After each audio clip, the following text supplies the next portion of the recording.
രാജ്യത്തെ യഥാർത്ഥത്തിൽ ഗവർണർമാർ സംസ്ഥാനങ്ങളുടെ മേധാവികളാണ്. ഏത് മേധാവികൾ? ഭരണഘടന കൊടുക്കുന്ന കേവല അധികാരം മാത്രം ഉപയോഗിച്ചുകൊണ്ട് കേരളം ഉൾപ്പെടെ ഇന്ത്യയിലെ സംസ്ഥാനങ്ങളുടെ മുൻപിൽ ഒരു പ്രതിനിധിയായി ഗവർണർ അദ്ദേഹത്തെ അവരോധിച്ചിട്ടുണ്ട്.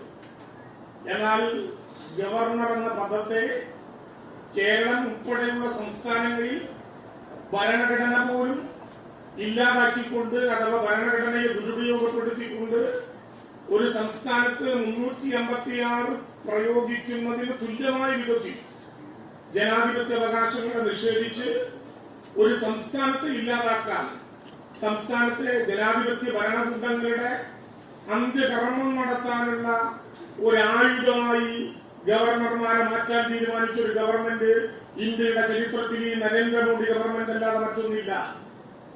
ഗവർണറെ ഒരു രാജ്യത്തിന്റെ ജനാധിപത്യ അവകാശങ്ങളെയും നിയമസഭയെയും തല്ലി തകർക്കാനുള്ള കേവല ആയുധമായി ഉപയോഗപ്പെടുത്തുന്നത് എത്ര അപമാനകരമായിട്ടുള്ള നടപടിക്രമമാണ്.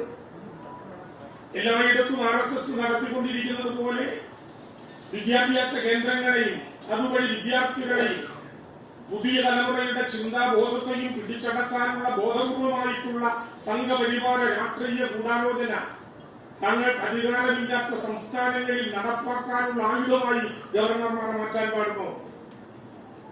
യൂണിവേഴ്സിറ്റികളാണ് ഗവർണർമാരുടെ ഇഷ്ട വിഷയങ്ങളിൽ. അവിടുത്തെ ജനാധിപത്യത്തെ പൂർണ്ണമായി എല്ലാ യൂണിവേഴ്സിറ്റികളിലും ഒരു യൂണിവേഴ്സിറ്റിയുടെ ഗവർണർ കൗൺസിലിലേക്ക് പ്രതിനിധികളെ തിരഞ്ഞെടുക്കാൻ മാർഗമുണ്ട്. യൂണിവേഴ്സിറ്റികളുടെ ജനാധിപത്യ സംവിധാനങ്ങളെ തല്ലി തകർക്കാൻ ഗവർണർമാർ ഉപയോഗപ്പെടുത്തുന്നത് ഒരു രാജ്യത്തിന്, ഭരണഘടന നിലനിൽക്കുന്ന ഒരു രാജ്യത്തിന് ഭൂഷണമാണ്. അങ്ങനെയൊന്നും പേടിക്കുന്ന സംസ്ഥാനമല്ല ഈ കേരളം. എത്രയെത്ര നിലപാടുകൾ! സംസ്ഥാന നിയമസഭ പാസാക്കുന്ന പ്രമേയങ്ങൾ, ബില്ലുകൾ കേവലമായിട്ടുള്ള അധികാരമേ ഗവർണർമാർക്കുള്ളൂ. അനുച്ഛേദം 200 കൃത്യമായി രേഖപ്പെടുത്തുന്നുണ്ട്. ഒരു നിയമസഭയ്ക്കകത്ത് പ്രമേയം കൊണ്ടുവരുന്നതിന് മുമ്പ് ഒരു തവണ വേണമെങ്കിൽ ഗവർണർക്കത് കാണാം. ക്യാബിനറ്റ് ഒരു ബില്ല് രൂപപ്പെടുത്തിയാൽ ആദ്യം അയക്കുന്നത് 24 മണിക്കൂറിനകം ആ സംസ്ഥാനത്തെ ഗവർണർക്കാണ്. എന്തെങ്കിലും സംശയമുണ്ടെങ്കിൽ നിയമസഭയ്ക്ക് കൊണ്ടുപോകുന്നതിന് മുമ്പ് അദ്ദേഹത്തിന് ചോദിക്കാൻ ഒരവസരം.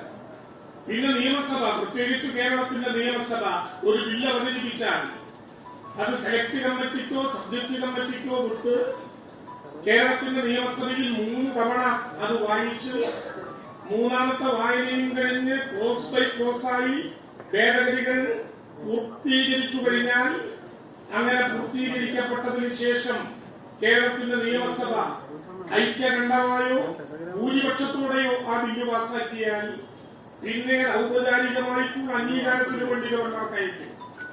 അനുച്ഛേദം 200 കൃത്യമായി രേഖപ്പെടുത്തിയിട്ടുണ്ട്.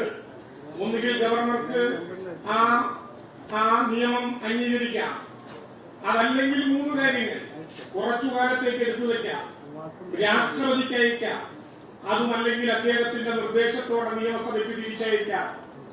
നിയമസഭയ്ക്ക് എതിരഭിപ്രായത്തോടെ തിരിച്ചയച്ചാൽ കേരളത്തിന്റെ നിയമസഭ 6 മാസത്തിനുള്ളിൽ കൂടി കൊണ്ടോ തള്ളിയോ ആ ബില്ല് വീണ്ടും ഗവർണർക്ക് കൊടുത്താൽ പിന്നെ വായിക്കാൻ പോലും ഗവർണർക്ക് അവകാശമില്ല. പേനയെടുത്ത് ഒപ്പിടാൻ മാത്രമേ അവകാശമുള്ളൂ. കേരളത്തിലെ 1.5 കോടി മലയാളികൾ ഭൂരിപക്ഷത്തോടെ തിരഞ്ഞെടുക്കപ്പെട്ട ഒരു ഗവൺമെന്റിനെയല്ല, കേരളത്തിലെ 140 മണ്ഡലങ്ങളിൽ നിന്നും ജനങ്ങൾ അവരാൽ തെരഞ്ഞെടുക്കപ്പെട്ട ജനപ്രതിനിധികൾ അടങ്ങുന്ന കേരളത്തിന്റെ നിയമസഭ ഏകകണ്ഠമായി പോലും പാസാക്കിയ ബില്ലുകൾ അവതരിപ്പിക്കാനും അംഗീകരിക്കാനും നിലപാടെടുക്കാനും തയ്യാറല്ലാതെ കോൾഡ് സ്റ്റോറേജുകൾ എടുത്തു വെച്ച് കൂട്ടാൻ ആരധികാരം കൊടുത്തു കേരളം ഉൾപ്പെടെയുള്ള സംസ്ഥാനങ്ങളിലെ ഗവർണർമാർക്ക്? സുപ്രീം കോടതിയുടെ വിധികൾ ഈ കേരളം കാണുന്നില്ലേ?